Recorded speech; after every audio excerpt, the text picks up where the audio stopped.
چاہوں گی پہلے ہم عمران صاحب آپ بتا رہے تھے ایک واقعہ سنا رہے تھے. اللہ تعالیٰ نے قرآن پاک میں حضرت یوسف علیہ السلام کا ذکر فرمایا اور اس کے واقعے کو کوٹ کرتے ہوئے اللہ نے فرمایا احسن القصص. سب سے قرآن پاک کا بہترین موضوع جی بہترین قصہ اس کا ترجمہ ہے وہ سورہ یوسف ہے. اچھا. سورہ یوسف میں کیا ہوتا ہے کہ یوسف علیہ السلام یعقوب علیہ السلام کے بیٹے ہیں. جی. وہ ایک خواب دیکھتے ہیں. وہ اپنے باپ کو یعقوب علیہ السلام کو وہ خواب سناتے ہیں. صحیح. انی رأیت احد عشر کوکبا والشمس والقمر رأیتهم لی ساجدین. کہ میرے ابا میں نے 11 ستارے، ایک سورج، ایک چاند میں نے دیکھا کہ وہ مجھے سجدہ کر رہے ہیں. اس کی تعبیر کیا ہے؟ کیونکہ وہ تعبیر جانتے تھے تو انہوں نے آگے سے کہا لا تقصص رؤیاک علی اخوتک فیکیدوا لک کیدا ان الشیطان للانسان عدو مبین. کہ یہ قصہ، یہ خواب اپنے بھائیوں کو نہ سنانا. اچھا. وہ کیا کریں گے؟ سازشیں کریں گے، کیونکہ شیطان کھلا دشمن ہے. وہ تعبیر سمجھتے تھے اس کی سی کہ اس کی آگے کیا تعبیر ہونی ہے. تو یوسف علیہ السلام نے صبر کیا.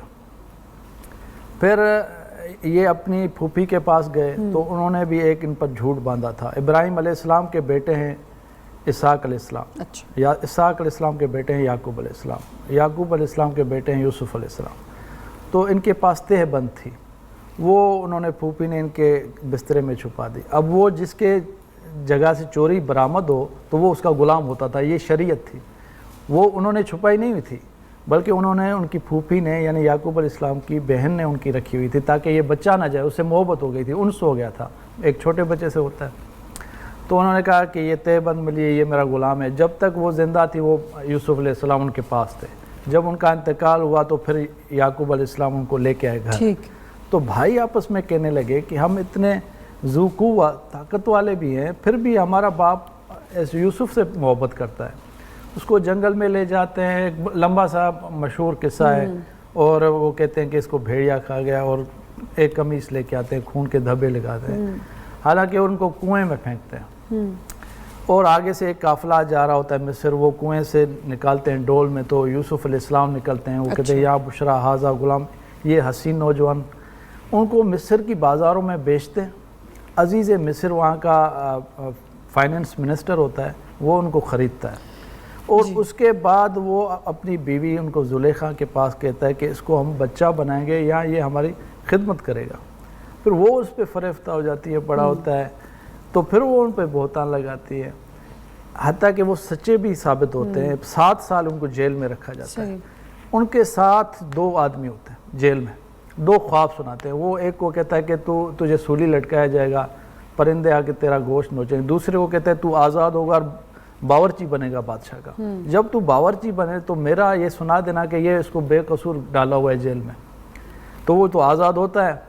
تو بادشاہ خواب دیکھتا ہے کہ 7 گائے ہیں، وہ دبلی پتلی ہیں، 7 موٹی ہیں. وہ کہتا ہے اس کی کوئی تعبیر لے کے آئے. اب کسی کو تعبیر نہیں آتی تو وہ باورچی جو بن جاتا ہے، قید سے آزاد ہوتا ہے، وہ کہتا ہے ایک بندہ میں جانتا ہوں جس کو تعبیر آتی ہے. کہتے ہیں وہ کون ہے؟ کہتے ہیں وہ قید میں ہے یوسف. تو اس کے پاس جاتا ہے، کہتا ہے میں تعبیر جب ہی سناؤں گا جب بادشاہ مجھے بلائے گا. جب وہ بادشاہ کے بعد جاتا ہے تو بادشاہ کو کہتا ہے کہ پہلے آپ ان عورتوں سے پوچھیں کہ انہوں نے اپنی انگلیاں کیوں کاٹ دی تھیں. تو زلیخا کو بلائے جاتے ہیں. انہوں نے کہا جب لوگوں نے یہ مشہور کر دیا عورتوں نے کہ یہ فریفتہ ہو گئی ہے، اس کا حسن ایسا تھا کہ میں نے سب کو پھل بھی دیا اور ایک چھری بھی دی. جب میں نے ان کو بلایا فقطعن ایدیہن، تو انہوں نے پھل کی جگہ انگلیاں کاٹ دی اور کہنے لگے قلنا حاش للہ ما ھذا بشر ان ھذا الا ملک کریم. اللہ کی پناہ، یہ انسان نہیں، یہ تو کوئی فرشتہ ہے. ایسا حسن تھا. تو اس کے بعد ان کو وہ خزانچی بھی بناتے ہیں اور ریونیو کا منسٹر بھی بناتے ہیں. اور 80 سال گزر جاتے ہیں. میں یہ مختصر کر رہا ہوں کہ بادشاہ جب گزر جاتے ہیں تو وہ بادشاہ بنتے ہیں یوسف علیہ السلام. ان کو 80 سال صبر کرنا پڑتا ہے جو انہوں نے کوئی گناہ نہیں کیا. جی. تو یہ ایک صبر کی مثال. صبر. یوسف علیہ السلام کو اللہ نے وہ بادشاہت دی. جی. اور وہی بھائی جب آئے ان کو سجدہ کیا اور باپ اور اس کی ماں نے سجدہ کیا. یہ تھے وہ 11 ستارے، ایک چاند، ایک سورج، جنہوں نے تعبیر ہوئی 80 برس کے بعد. میں یہ کہنا چاہتا ہوں کہ جو صبر ہے نا، اس کا اللہ تعالیٰ صلہ ضرور دیتا ہے مگر اس میں وقت لگتا ہے. جی بے شک، بالکل. بہت اچھا آپ نے